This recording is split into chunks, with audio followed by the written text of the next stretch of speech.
Ever wondered how to manage your investments like a pro? Welcome to the comprehensive guide on Portfolio Management 101, How to Build and Manage Your Portfolio Like a Pro. Imagine having your financial dreams come true.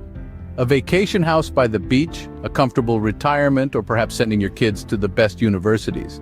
But to turn these dreams into reality, you need more than just a wish. You need a plan, and that's where portfolio management comes in. Portfolio management is the art and science of selecting and overseeing a variety of investments to help you reach your financial goals. It's like being a conductor of an orchestra, ensuring all instruments play in harmony to create a beautiful symphony. But how do you build this orchestra of investments? Well, the process is called portfolio construction. It involves defining your objectives, deciding how to distribute your investments across different asset classes, also known as asset allocation, and finally, selecting your investments. Now you may be wondering, why can't I just invest in one thing and be done with it? Well, that's like putting all your eggs in one basket. If the basket falls, all the eggs break. This is where the principles of portfolio management come in. Firstly, diversification is about spreading your investments across a variety of assets so that a decline in one can be offset by the performance of others. Secondly, asset allocation involves dividing your investment portfolio among different asset categories such as stocks, bonds, and cash.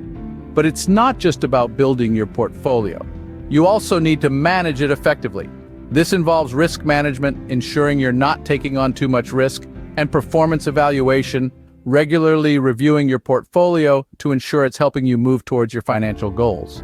So, are you ready to build your orchestra of investments and make your financial dreams come true? Stay tuned as we delve into how to build your own portfolio. The first step in portfolio construction is defining your objectives. But what does that mean?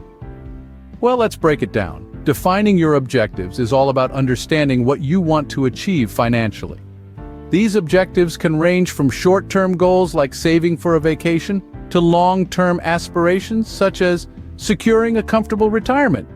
Clearly defined objectives act as a guiding light, influencing every choice you make in constructing your portfolio. But it doesn't stop there. Your risk tolerance, or how much financial uncertainty you can comfortably handle, is another crucial factor in shaping your portfolio. If the thought of market fluctuations keeps you up at night, you might opt for safer investments. On the other hand, if you're comfortable with taking risks for potentially higher returns, your portfolio might lean towards more volatile assets. Last but not least, your investment horizon, or the time you expect to hold an investment before cashing in, also plays a significant role. Once you've defined your objectives, you're ready for the next step, asset allocation. Scene script. Asset allocation is the heart of portfolio management. But how do you decide what to include in your portfolio? Well, asset allocation is all about distributing your investments across various asset classes. It's like organizing your closet. You wouldn't just fill it with shirts, you'd also have pants, shoes, and accessories. Similarly, a well-constructed portfolio includes a variety of assets: stocks, bonds, real estate, and cash, to name a few. Now, why do we need this variety? The answer is simple. Diversification. Think of it as not putting all your eggs in one basket. By spreading your investments across different asset types, you reduce the risk of a severe loss if one asset class performs poorly. But wait, it's not just about haphazardly throwing different investments into your portfolio. You need to consider your financial goals, risk tolerance, and investment horizon. This is where the concept of balancing risk and reward comes in. Let's break it down. If you're a risk-averse investor with a short-term goal, you might want a larger portion of your portfolio in safer assets like bonds. On the other hand, if you're comfortable with risk and have a long-term goal, you might lean towards riskier assets like stocks. Remember, riskier assets have the potential for higher returns, but also higher losses.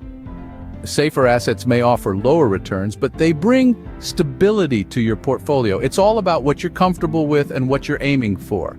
Here's an analogy to drive this point home. Imagine a seesaw. On one side, we have risk, and on the other, reward. Your job as an investor is to find that sweet spot where the seesaw balances perfectly. It's a delicate act, but with careful planning and understanding, you can achieve it. In a nutshell, asset allocation is about creating a diversified portfolio that aligns with your financial goals and risk tolerance.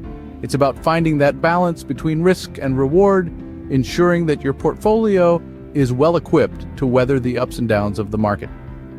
With a diversified portfolio, you're now ready to select your investments.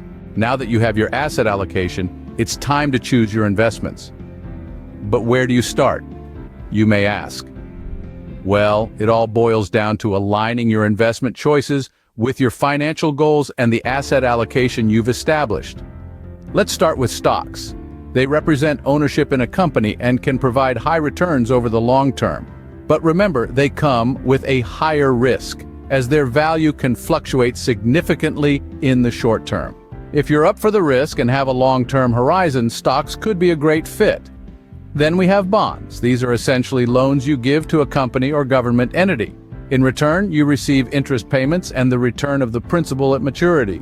Bonds are generally less risky than stocks, but offer lower potential returns. If you're looking for steady income and lower risk, bonds might be just what you need.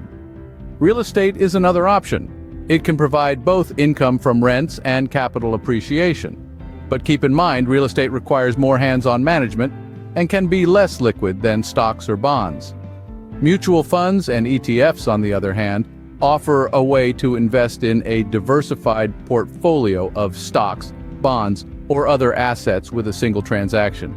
They're managed by professionals and can be a good choice if you prefer a hands-off approach.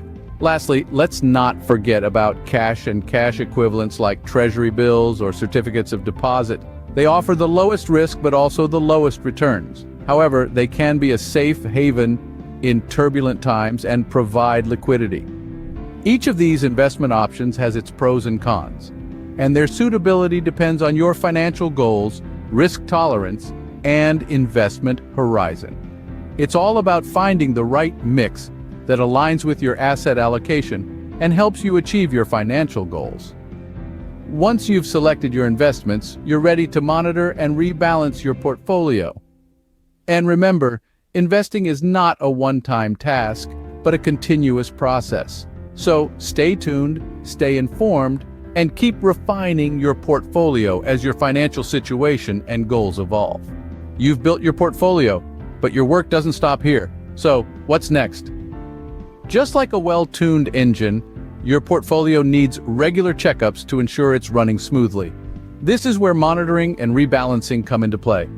These are two critical steps that can make or break your financial goals.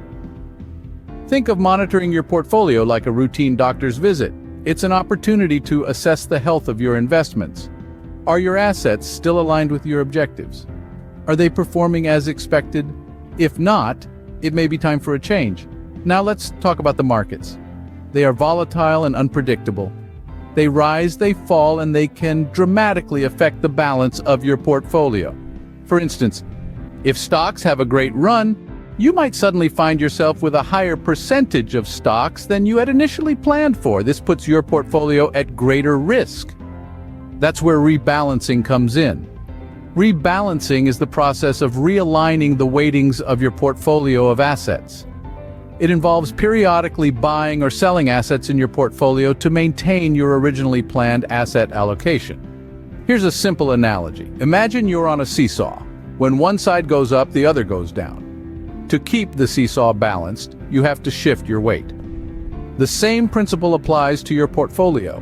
When the weight of one asset class increases due to market conditions, you need to rebalance by shifting your investments.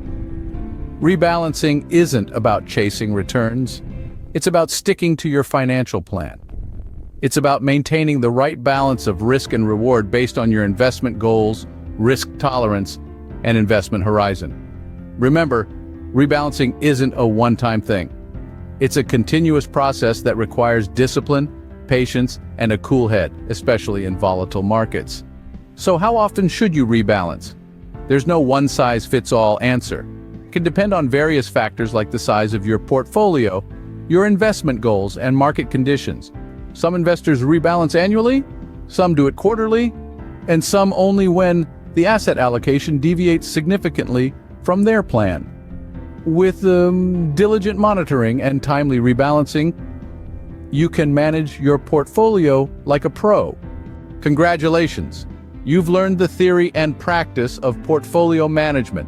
We've journeyed together through the essentials of defining your objectives, understanding the crucial role of asset allocation and diversification, and the importance of selecting the right investments.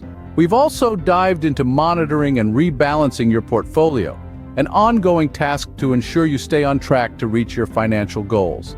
Now it's your turn to apply these principles. Construct your portfolio, be mindful of your asset allocation, and remember to diversify. Select your investments wisely and keep an eagle eye on their performance. Don't shy away from rebalancing when necessary. The art and science of portfolio management is a skill that, when mastered, can take your financial future to the next level. Don't forget to like, share, and subscribe for more informative videos. Also, we'd love to hear about your experience with portfolio management in the comments below. Remember, knowledge is power.